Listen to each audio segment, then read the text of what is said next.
Muna yung mga kinahang mga boys, muna yung mga kinahang mga bugdog tutoy, mga gwapa, mga siksi. Unya akong pangutana. Madala ba na ninyong altar?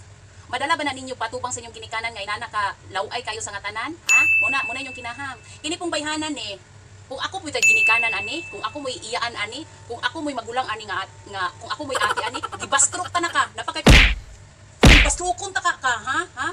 Kung tiradoron ta ka kag buko-bukos ka bayhan na ka. Dagan man kag content ka mahunanaan ngano magbubo man ka pakita pa kasi imong tutoy. Uya gibad-ibad-iran pa nimo gito mo lang ba nimo sampungi alang-alang man nimo oy. Ang mga tawo no nagsakit-sakit lang kaspuson nila. Labi na sa mga kabataan karong nga lalaki ay kunyog tsatsari, ay kunyog tsatsari. Labi nagkabalo na mo isol bitaw. Makahimo na lang mga dautan. Kay ngano? Gapakita-kita mo gud mga klase ng inani nga babae nga dili gini siya angay respeto. Uyaw bitaw mabastos, uyaw bitaw og kanang mabilog the belt na mo sa mga comment mo. Ingon na din mo, respeto naman po ang kailangan namin. Kung saan pagrespeto sa imo nga giban-iban-iran nimo imong yutos, giban-iban-iran nimo ang yutos. Unyang makaluluoy sa inyong gipangbuhat bitaw no, mapiktuhan ang mga kabataan labi na sa mga teenager karon nga mga babae nga mga formal. O bisan kami ha mga baba kanang mga mama na mino, lawayan ni ba? Mabastos po mig apel ba kay ngano tungod sa inyong gipangbuhat. Unya kamo mo'y source, kamo mo'y dahilan nga kani bitang uban mga uban mga lalaki bitaw nga mga buang nagutok, mga kalukalo nagutok. Muna mang-rape na lang na sila kay tungod sa makita sa mga video nga dili angay ipakita unta. May man ang uban nga lalaki nga mga teenager karon makaagwanta sila muna makagamit sila na pulo ka kamot.